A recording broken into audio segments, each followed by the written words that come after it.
Do you think power needs noise? Think again. Real control is quiet, precise, and unshowy, the kind that holds a world together while everyone else loses their heads. That's Pepper Potts. You're drawn to drama. So is everyone else. But drama is a terrible guide. It glorifies chaos and hides the truth. The most influential person in the room is rarely the loud one. Pepper Potts didn't rise by force, or charisma, or spectacle. She rose because she mastered something far rarer, the discipline of calm. Calm isn't luck. It's not personality. It's a practiced architecture of tiny habits and invisible decisions. Pepper learned to build order where others made mess. To think in contingencies while looking composed. To guide with empathy, not ego. To make silence sharp, boundaries clean, and responsibility feel like direction instead of weight. Her strength is subtle, almost invisible, until you try living without it. Because real composure doesn't appear during the crisis. It's built long before the crisis arrives. It's the result of systems, rituals, awareness, and the refusal to be dragged into other people's storms. This film isn't about becoming flashier. It's about becoming steadier, less reactive, more intentional. It's about learning to anchor yourself the way Pepper anchors entire worlds. If you want to stop being tossed by every problem, and start becoming the person others lean toward when things fracture, listen closely. Let's begin.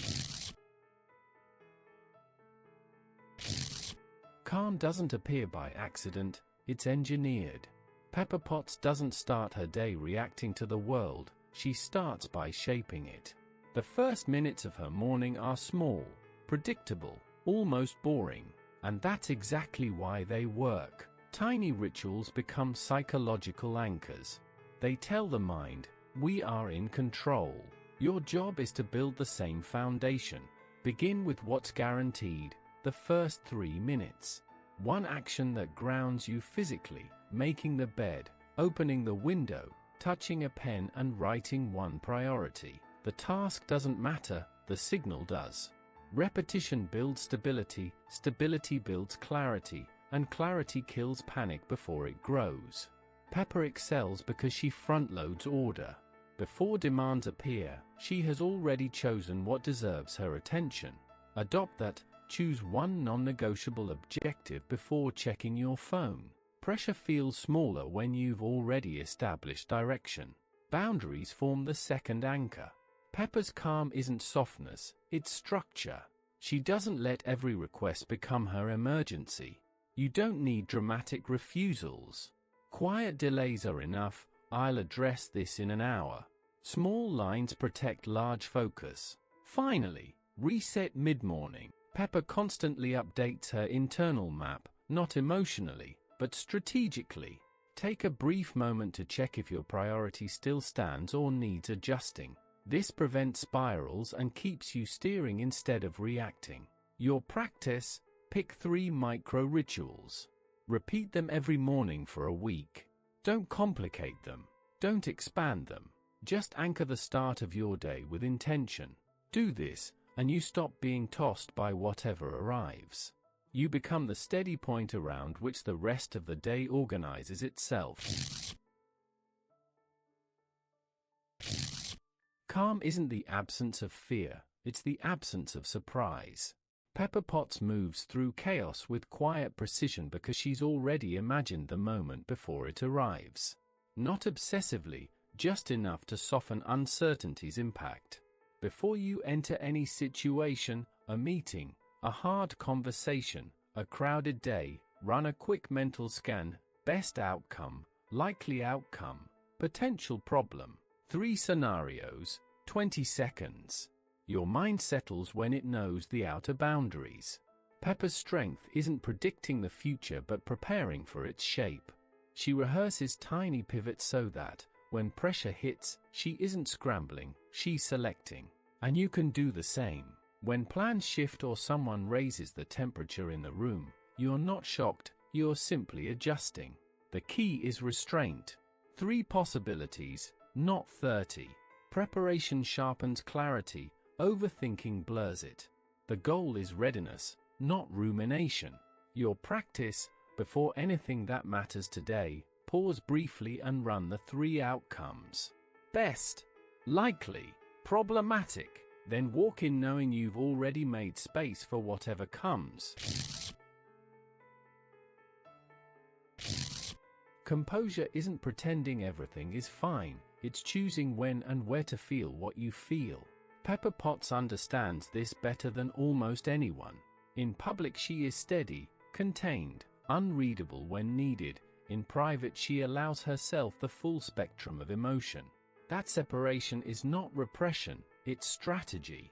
You need the same intentional divide.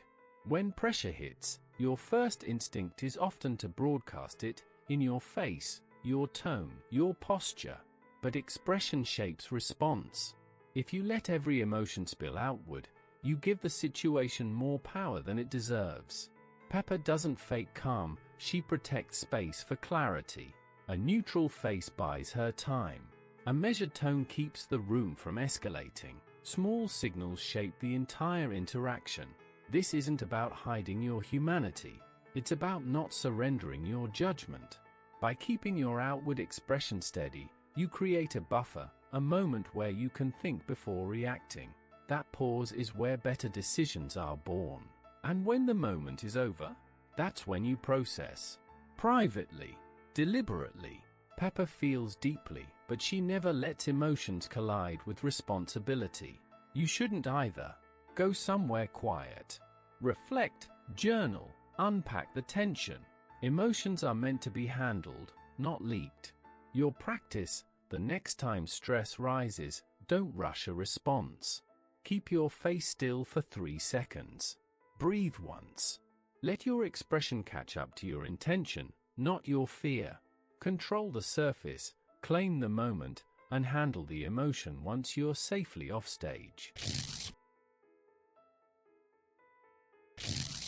Pepper Potts doesn't use empathy as softness, she uses it as strategy. She listens not just to what people say, but to what they mean. She notices tension in a voice, hesitation in a pause, emotion behind a sharp comment. That awareness lets her influence situations long before they escalate. Empathy isn't about absorbing everyone's feelings, it's about reading the room with precision. Pepper stays calm because she understands the emotional currents around her instead of fighting them. She knows when someone is scared rather than angry, stressed rather than careless. That clarity keeps her from taking things personally and lets her respond wisely instead of reacting impulsively. To use empathy like she does, shift your attention outward. Observe before you answer. Ask yourself, what's the real need here? What's the person protecting? What's the fear behind the behavior? When you understand that, you stop wasting energy on defensiveness and start using influence. Pepper's secret is that empathy gives her leverage. When she responds to what people actually feel, they drop resistance. They follow her lead. They trust her because she sees them without letting their emotions shake her own. Your practice: in your next conversation, ignore the surface reaction and look for the motive underneath. Answer that, not the noise. You'll be surprised how quickly tension dissolves when you treat emotion as information, not a threat. Use empathy as a craft, and you gain both calm and control.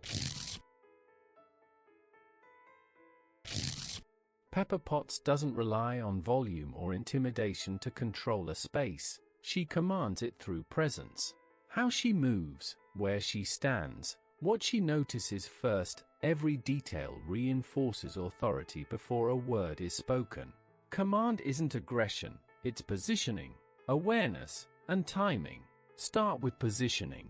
Pepper instinctively places herself where she can see everyone, move quickly, and exit if necessary. This simple spatial awareness gives her control over both environment and energy. You can do the same in meetings, conversations, or public spaces. Choose your spot strategically. Visibility and accessibility create influence. Next is observation. She notices subtle cues, posture, gestures, hesitations, and adjusts her approach in real time. People respond not just to what she says, but how she reads the room. You, too, can make small shifts, slow your pace, make eye contact, and listen actively. Others begin to mirror your steadiness without realizing it. Finally, command comes from subtle signals. A pause before speaking, a measured tone, a nod at the right moment. These small moves assert presence without force. Pepper doesn't have to raise her voice. The room bends naturally to her timing and awareness. Your practice: next time you enter a space, consciously position yourself for visibility, observe the energy, and use one small signal, a pause, gesture, or glance, to set the rhythm. You'll notice that influence often arrives before you even speak. Command the room quietly, and the room begins to move around you, not the other way around. Pepper Potts knows that words have weight, and unnecessary words dilute it. She doesn't talk to fill silence, she acts, and when she speaks, every word matters. Quiet competence is magnetic, it shifts the room without drama.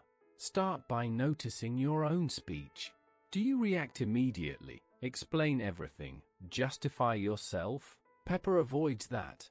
She listens first, acts deliberately, and speaks only to clarify or redirect. Less chatter means more impact. Silence can guide as effectively as instruction. Next, focus on action.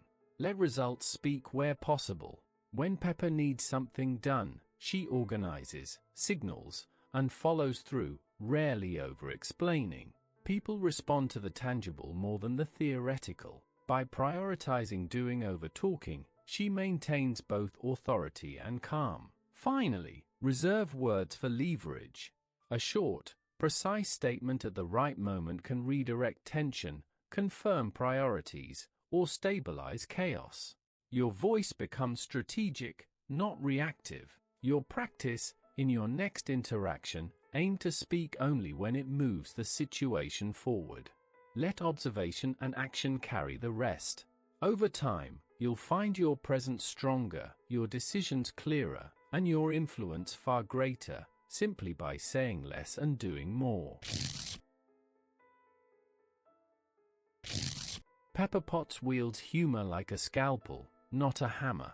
She doesn't tell jokes to entertain, she uses a sharp, understated line to diffuse tension, reset conversations, or reveal absurdity without aggression.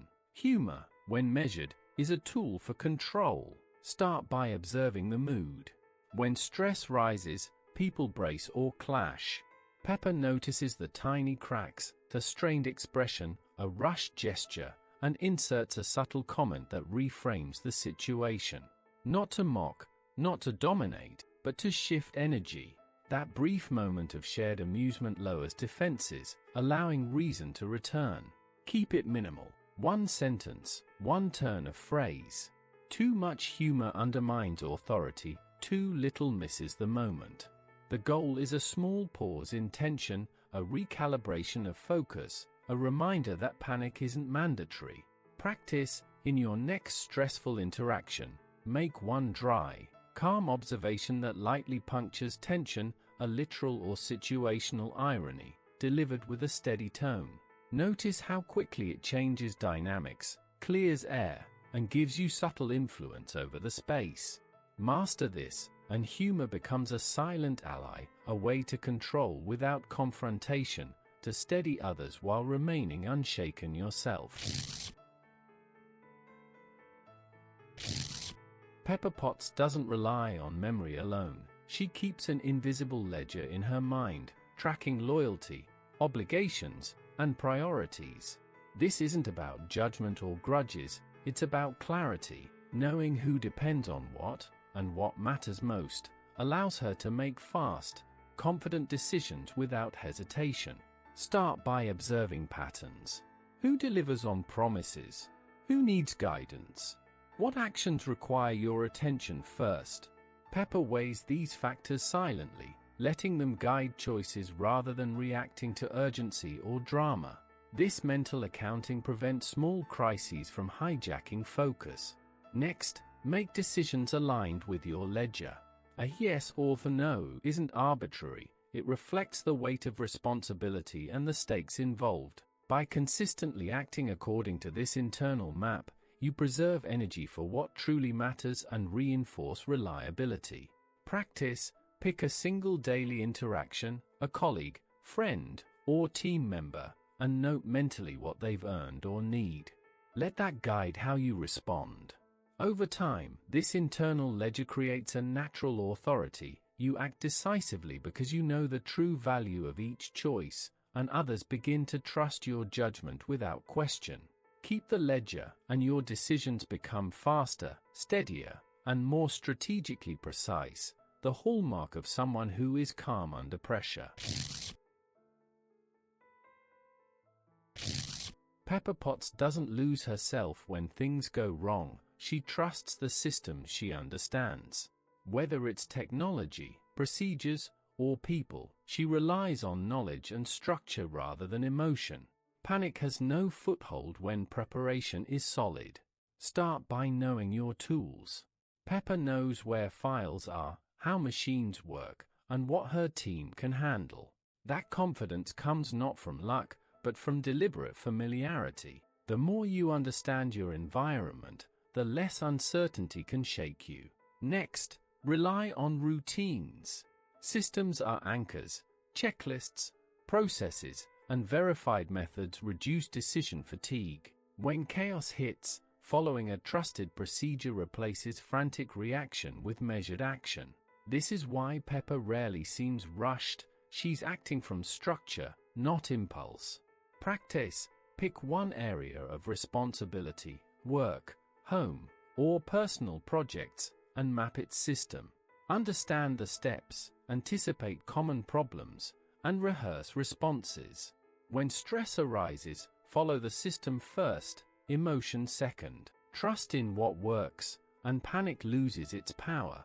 Systems turn unpredictability into action, keeping you calm, capable, and in command. Pepper Potts knows the value of boundaries. She doesn't take every problem as her own, but she also doesn't shirk responsibility when it matters. Calm comes from clarity, knowing what you will handle, and handling it fully. Start by defining limits. Pepper chooses what deserves her energy and attention. Saying no isn't weakness, it's a shield that protects focus. Every yes she gives is intentional, weighed, and carries authority. Next, take responsibility decisively. When the stakes are high, she steps in without hesitation. She doesn't complain, she doesn't dramatize, she acts. This combination of selective boundaries and committed action is what makes her indispensable. Practice. Identify one situation today where you can both enforce a boundary and fully own the responsibility within it. Act calmly, decisively, and follow through completely. Draw the line, carry the weight, and you become the steady point that others rely on, unshaken, unflappable, and fully in command. Pepper Potts teaches us that calm isn't natural, it's built. Through anchors, mental preparation, controlled presence, empathy, strategic action, and intentional responsibility, she becomes the steady point in every storm. These aren't flashy moves, they're quiet, deliberate habits that give influence, clarity, and authority without spectacle. Apply them consistently, and you stop being pulled by chaos. You start shaping it. You become the anchor others rely on. If you want to keep building these skills, make sure to subscribe and turn on notifications. You won't want to miss our next breakdown. Severus Snape, mastering extreme pressure, secrecy, and control, all while keeping his composure under fire.